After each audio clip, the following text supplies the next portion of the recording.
अस्सलाम friends, this is के Sumbal with pets and nets. आज हम हैं मुल्तान की बर्ड्स मार्केट में।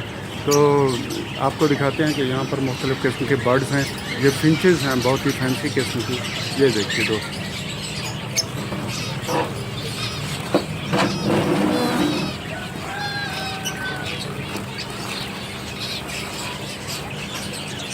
और ये हैं फिशर पैरट्स।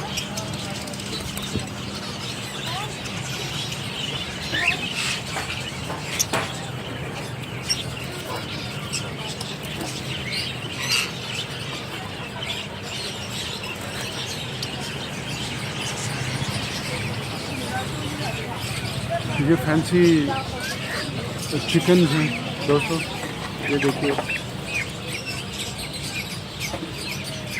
और ये हैं पीजेंट्स, बहुत ही खूबसूरत।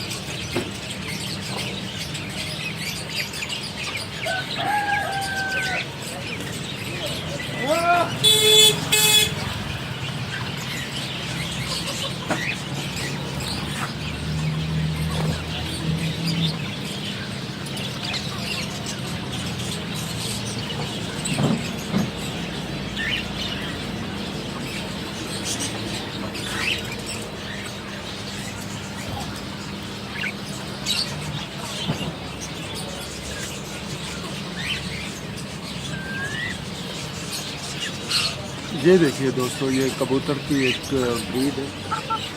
ये कबूतर की कौन सी ब्रीड है? जर्मन। ये जर्मन ब्यूटी हैं, पिजन्स। अच्छा, ये इनको बीमारी है या होते ही ऐसे? ये होते